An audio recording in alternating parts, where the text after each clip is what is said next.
হ্যাঁ, ডক্টর আমির সাহেব, আমরা জানি যে আপনি বীরভূম ডিস্ট্রিক্টের প্রেসিডেন্ট এবং মিম পার্টির একজন মুখর নেতা। আপনাকে বীরভূম ডিস্ট্রিক্টের মানুষ নয়নের মণি মনে করে।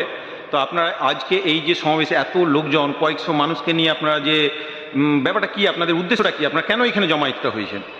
দেখুন, সর্বপ্রথমে বলার আগে ভাষা ল্যাঙ্গুয়েজে দেখি না, এই কাগজটাকে সাইডে না দেখছেন, এই যে আপনি একটা আঙুল থাকতে গেলে তার অস্তিত্ব কম হয়, শক্তি কম হয়, কিন্তু 5টা আঙুল যদি এক জায়গা হয়ে যায় তা একটা মুঠি হয়ে যায় এবং প্রচুর ক্ষমতা চলে আসে।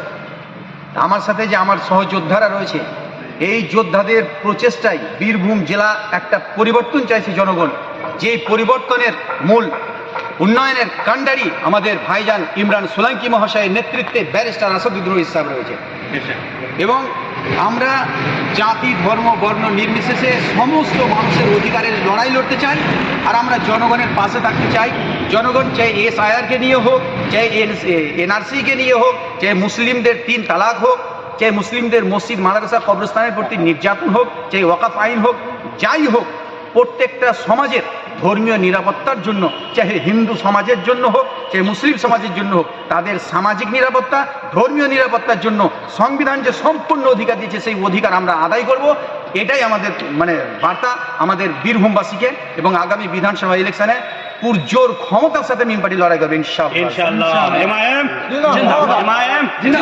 রাজ্য কমিটি, জেলা কমিটি, ইমরান সোলাঙ্কি সাহেব, আমিনুল ইসলাম সাহেব, জিন্নার আলী মহাশয় সাহেব।